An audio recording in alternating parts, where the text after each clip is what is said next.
Sorry for the little hiccup, guys, there. I wasn't sure the video was even rolling, so that's why I stopped. So I apologize. Again, let's go back to this. We're looking to see where the function y equals the cube root of x falls between the linear approximation plus and minus the error. So I put all three in my calculator, and then I use the intersect function on my calculators to determine where the graph falls between, the graph of the original function falls between the linear approximation plus and minus the error, and we saw that it falls in here. So as long as we stay, so therefore, for x such that x is between 14.383236 and 3.6122308, the cube root of x is approximately equal to 1/12x plus 4/3 with an error, or an absolute value of an error, less than 0.1. So we can go all the way out to 14. So if I tried to approximate the cube root of 14, I can go way out here to 14 and still have an error less than 0.1. All right, let's try one more of these using our calculator. Let's go back to the function we first did. We found that e to the x is approximately equal to x plus 1 near x equals 0, right? So I want to know how far can we go to the right and left, because they share that point. It's exactly the same at 0. I want to know how far can we go to the right and the left of 0, such the difference between the function y equals e to the x and the line y equals x plus 1 has no more than a difference of 0.01. So what I do is I take the error and I do the opposite of the error to the actual function minus the linear approximation, and then the positive error, and then I bring this, I add x plus 1 to all three parts of the inequality. So really what I'm looking at is x negative 0.01 plus x plus 1, e to the x, oh that's really messy, and then 0.01 plus x plus 1. And I want to know where is that sandwiched. So now I'm going to take my calculator, I'm going to go back in, I'm going to go y equals, I'm going to do my original function, e to the x power, and then I'm going to take my negative error, negative 0.01, add to that the linear function x plus 1, and then I'm going to clear that.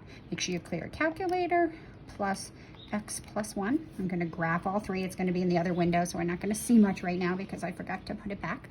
So let's go to Zoom 6. Zoom 6 brings you back to your standard viewing rectangle.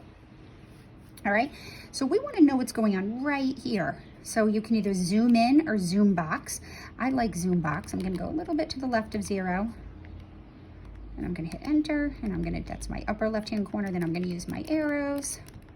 We might have to do some adjusting afterwards. So there's my curve. There's one line, there's the other line. Not really seeing much going on. This is a tight squeeze. 0.01 is pretty small. So what I'm going to do is I'm going to zoom. I'm just going to try zoom in. I'm going to zoom in. I'm going to go right to that point right here. And I'm going to see what I can do. Here's my curve. There's one line. There's the other line. Still pretty shaky because I want to see where does the curve fall between those two lines. So I'm going to try zooming in one more time. And again, this definitely takes practice. I might have to do it again, so I better not say anything until there's that line. Oh, okay. So I know that that's the curve in between the two lines. And I have one line below it and one line above it. So what I'm looking for is where it's going to curve. So imagine we're taking this tangent line and we're moving it down a little bit and we're moving it up a little bit. So I really know that that bottom line is not even useful right now. So for simplicity, I could delete that bottom line. Because this curve, the way it's arched up, it's going to cross just the top line. So if I want to remove the bottom line, I can do that. And maybe this will help me a little bit. Did I do the right? Yep, I did the right one. Okay, so now I want to know where these cross. So I can see that I'm missing the points of intersection. So I'm going to zoom in a little bit here. So I need to get up and over a little bit here. So I need to make my x and y values bigger. And I also need to make my x and y values smaller. So I'm going to go into window and I'm going to do, I don't know, let's do negative 0.2. I'm going to do my x value to 0.2. And then let's see if that helps. Whoops, oh, maybe not. Oh, so close, I'm getting there, right? So now I gotta do my y values, my y window. Let's do 1, and now I gotta go down. Let's see, I wanna do 0.8 and then 1.2. And there's my curve. Oh, I'm so close, I can see him right there, right? So maybe I'm gonna zoom box this time. Again, this just takes lots of practice and patience.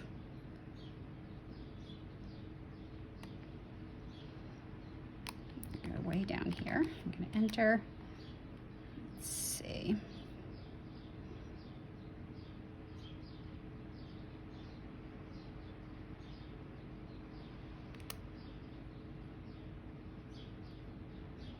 I think this should be sufficient now. All right, so I'm just using my arrows to zoom in this region, and let's see, there's my curve, there's my line, so I can see my points of intersection are right here and here. So I'm going to go second calc, and I'm going to hit intersect. I'm going to do first curve, second curve, and because I eliminated that one, I don't have to worry about being on the wrong curve. All right, so 1 point of intersection is negative 0.144, so that must be this guy down here.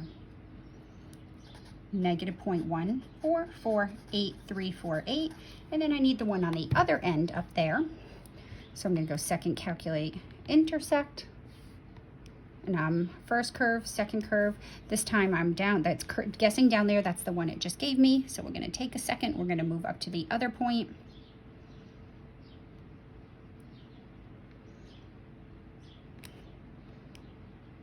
And I get 0.138. So the value up here is going to be 0.13816,512. All right, so let me zoom out. So therefore, as long as x is between 0.13816,512 and negative 0.1448348, as long as we choose x values between these two numbers, we can approximate e to that value with the linear approximation x plus 1 and keeping our error less than 0.01. Woohoo! See you next section.